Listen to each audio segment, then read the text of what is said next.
in boxing and baseball. I had totally recovered. When I came home, I went to work for Dad on the farm, the apple business in the state of Washington. And then I went to junior college in Yakima, and then I went to Washington State University, majored in animal sciences, thinking one day I'll be a cattle rancher, but it never happened. I also had an ROTC regular Army commission from ROTC in college, and that took me to Fort Benning, Georgia, with my wife Margaret. And there the general found out I won all these Golden Glove tournaments in Northwest. So he said, "You're in charge of the boxing program." I said, "What does that entail, sir?" And he said, "Put together a weekly fight show. Contact all the troops, find out who the boxers are, and match them up." And so I began to do that. And then one night his wife said to my wife, "We're so excited your husband's going to the Olympics." Well, to do that, I had to win the post-tournament bid in the 3rd Army at Fort Campbell, the All-Army at Fort Myer, the Inter-Service at Camp June, the Olympic trials in the Cow Palace in California to qualify to go to Melbourne, Australia. And believe it or not, the toughest fight of all lasted 3 days with my wife. I finally flattened her on the 3rd day, and she said, "Okay, go get your head knocked off." Well, I got my uniforms and went to Melbourne, and just a marvelous trip. Melbourne, Australia is a long ways from Columbus, Georgia.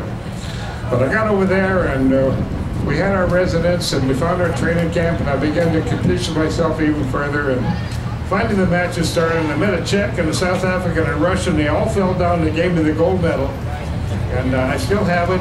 Sometimes I get excited, and this is what they looked like in 1956. And sometimes when I play golf, I'll lay it on the green to mark my ball. If I get at that guy's line, he's going to miss his next putt. But I like to have it.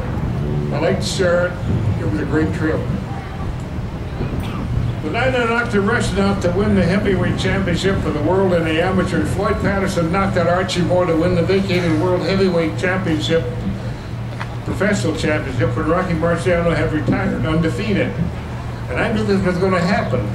I thought, you know, if I can win the gold medal, I'll come back and challenge the winner, and I'll be the only amateur fighter in the history of boxing 300 years to turn pro for the world heavyweight title. Well, I got back home and made the right contact and signed a contract to fight Floyd Patterson in Seattle, August 22nd, 1957.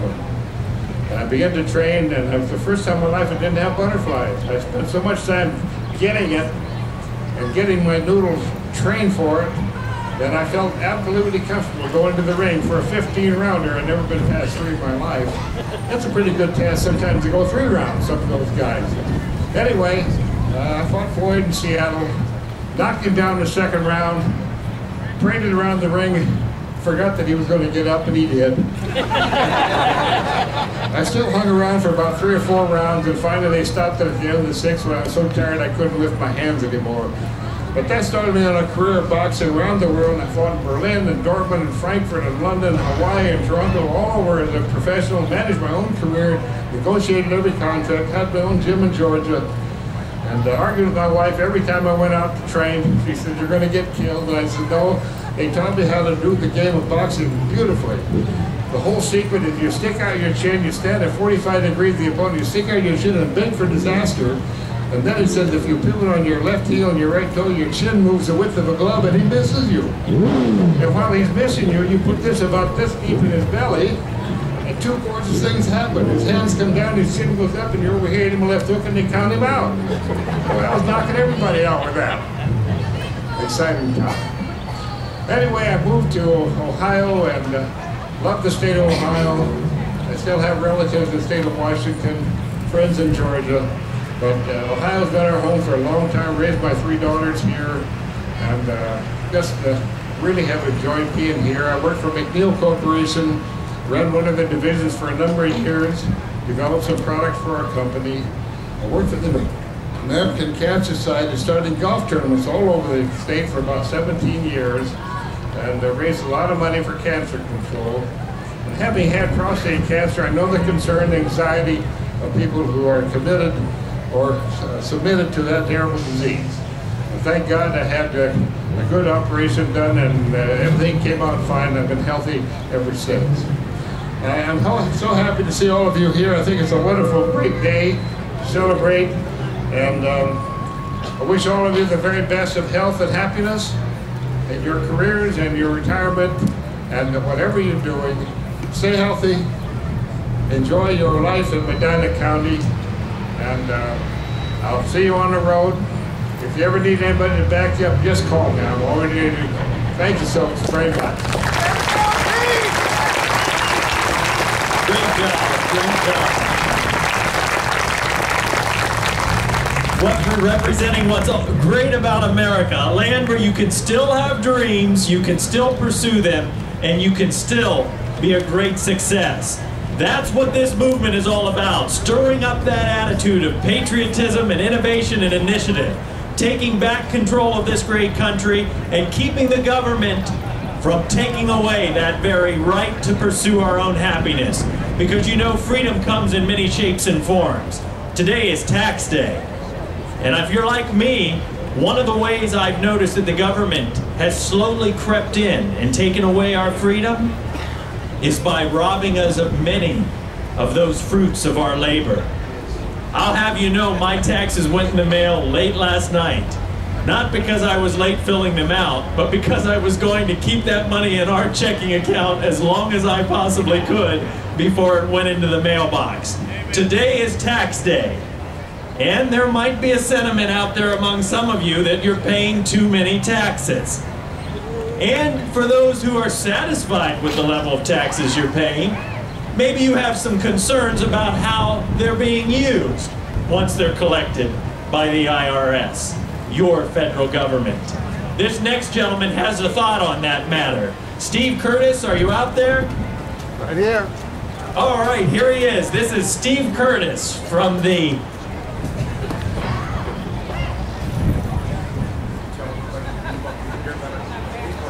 out there.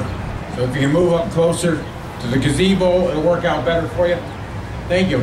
All right, he suggested if you're having trouble hearing in the back, you might want to make your way forward and up the aisles.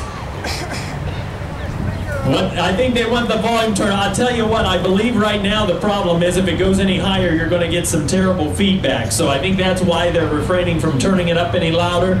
Speakers, I will announce right now that I'm told that we're supposed to hold the microphone like this and you'll get a clearer sound. Is that true? I see heads nodding. So Steve, now you know. All right, this is Steve Curtis from the Ohio Fair Tax. Are you ready? All right, good to see you, sir. Thank you. Well, I'm here to talk about the fair tax, but before I do that, I'd like you to do something for me. Look to the right, shake that person's hand, and look to the left and shake their hand. Would you do that? Sure. The reason I want you to do that is because you and people like you all over the country did something last year that hasn't been done for 100 years. In the election of 2010, November, you stopped the growth of government for the first time since 1913. That is quite an accomplishment. I know it wasn't easy, but you did it. You put them back on their heels. And now we've got to finish the job because we're not done. You know and I know there's a lot of problems in Washington. And there's a lot of problems with my microphone. We know there's problems with the tax system. What we have now does not work. It's broken. It's corrupt. It's inefficient. It takes money from our pockets and uses it for things that shouldn't be used. In other words, we have to change what's out there. And you're the people that are going to do it. The fair tax is the answer. Most of you already know that the fair tax is a proposal to do away with the income tax, the business taxes, the payroll taxes, the gift tax, the estate tax, and the capital gains tax, and a whole bunch of other taxes, and replace it with a single, simple retail sales tax. It would be the same for everybody. We would all pay the same rate every time we made a purchase of a new good or service. But if we bought something used, there would be no taxes. For once, the government would treat us all the same way. We would all pay the same rate. Now, the fair tax has a lot of advantages over what's out there now.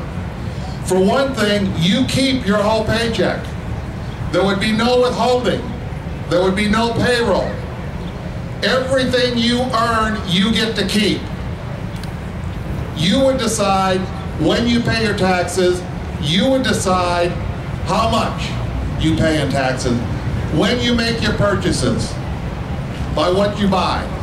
Instead of the government telling you when and how much they're going to take out of your pocket, you would be able to tell the government how much you were going to pay in taxes and when you were going to pay them. In addition, under the fair tax, nobody would pay taxes on the necessities of life. That is money you earned, and it would be returned to you. Every penny you paid in taxes up to the poverty level would come back to you. It's your money, you earned it, you deserve to decide where and how and what it's spent on. In addition, the fair tax would fix the problem we have in this country with our exports and with imports. By getting rid of the hidden taxes that are in everything we buy in this country, it would make our products about 20 to 25% cheaper compared to imports. When we talk about growing American businesses, that's the way to do it. In addition, American exports would now become some of the cheapest products in the world. Instead of our taxes, our government taxing and hurting our businesses under the fair tax, we would actually be helping them. And the fair tax would create jobs. The estimate is in the first year alone, 10 million new jobs would be created. In 1 year, we would move this country to essentially full employment.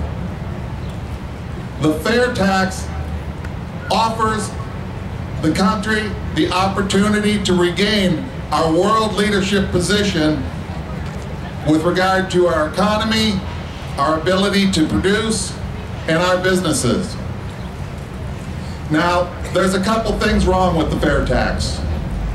If you're an elitist in Washington who believes that they're smarter than everybody else and they deserve to have a tax system that they can use to manipulate your behavior or tell you what to do, then you're not going to like the fair tax. If you're somebody who believes that the government should be the one who decides how much is taken and when it's taken, you're not going to like the fair tax. But the fair tax offers the opportunity for us to take back our government. It offers us the opportunity to redefine the relationship between we the people and the folks in Washington. Right now, people in Washington feel they own us.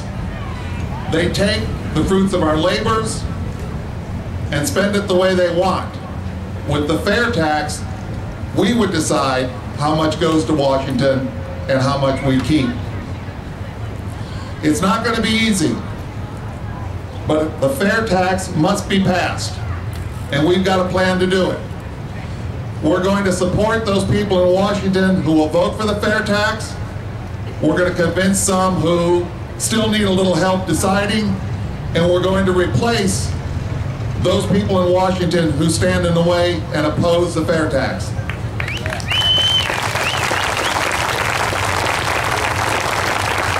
We need two things out of groups like this. We need your support.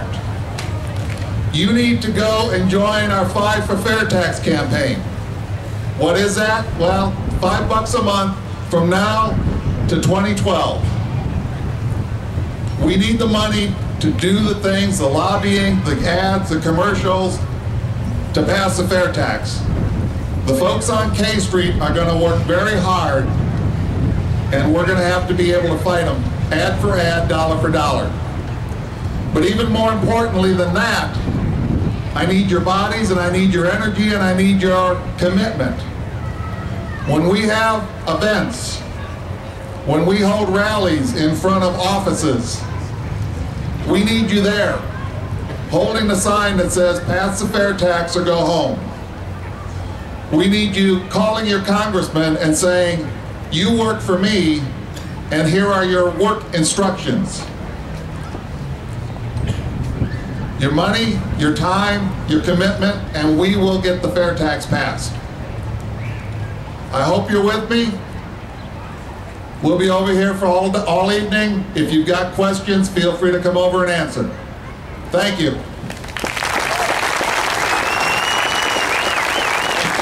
Thank you very much. Very much. Before we go on, we do want to remind you that we do have raffle tickets available over here in the tent. $1 per ticket. I think if you came in, you probably got your free ticket, but you can always add to your winning chances if you'd like tonight by paying $1 over here in the tent next to me. I also want to point out, and forgive me because I most likely will miss some, but I am seeing a variety of different area dignitaries in the audience. We have over here to my right, I see we have County Commissioner Steve Hambley, we have Nancy Abbott, one of our local dignitaries, Ron Falcone, and if there are others out there, you make sure you get in my sight and we'll do our best to introduce you. At this time, I want to introduce you to Ann Harpin from Cincinnati, an Ohio singer and songwriter who's performed at a variety of patriotic events and most recently at many of the Tea Party events all across our great country. So Ann, here's the microphone.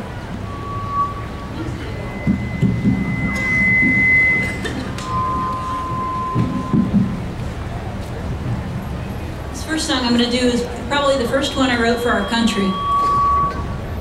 I've gotten to perform this all over the country, most recently in Washington, D.C. It's called Walk the Streets in Anger. I think it kind of portrays the way a lot of us have been feeling over the last couple of years.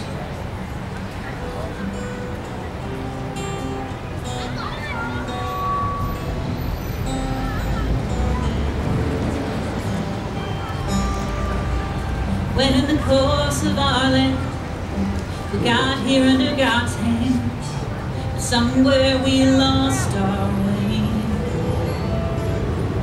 They say this needed to happen, but for what, I don't know.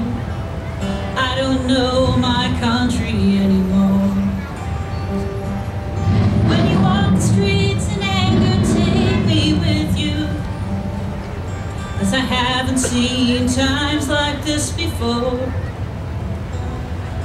When wrong is right, right ain't right, like it was before. I don't know my country anymore. I don't know my country anymore.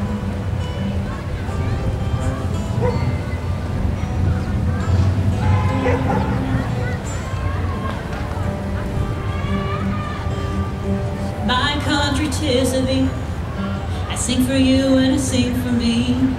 Sweet land of liberty, where will our children be? We go to work every day, we come home and we have to pray, 'cause we don't know our country anymore. When you walk the streets in anger, take me with you, 'cause this land I love I know no more. Wrong is right and I ain't got to fight in me anymore. You know I don't know my country anymore. I don't know my country anymore.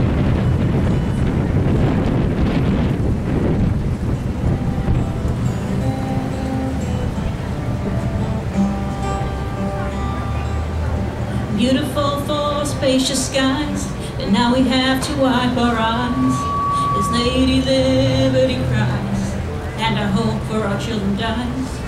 But don't give up on the sacred land and the gifts that God had planned, 'cause they don't know this country anymore. When you walk the streets in glory, take me with you, 'cause I knew we had to take a stand. Now it's clear to see we love our liberty. They don't know this country anymore, do they? They don't know our people anymore.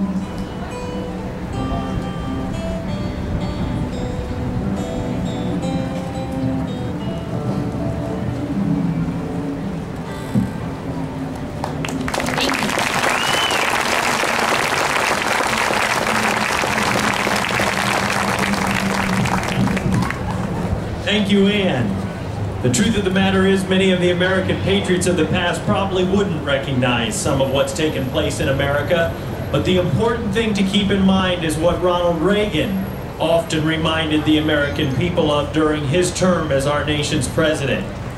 With every dawn, it's a new beginning in America, a new opportunity to move us closer to the shining city on the hill. It's not over, folks. This demonstration right here in the square of America, here in Medina, shows us that every day is a new beginning, a new opportunity for us to stand up for the principles that have made America great. And we certainly thank you for joining us tonight as we seek to do just that. Amen. It's a wonderful song, a wonderful observation of what's happened in America, and there are a lot of angry people. But I think the wise audience that is here tonight understands it's not enough to sit and fester in your anger, is it?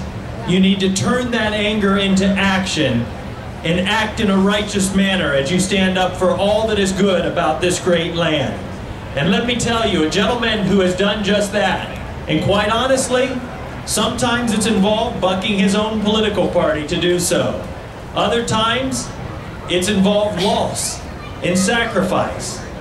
Not necessarily like that on a battlefield, but some of the type of sacrifice that takes place in our nation's capital and our state's capitals all across this country, especially during this period of transition.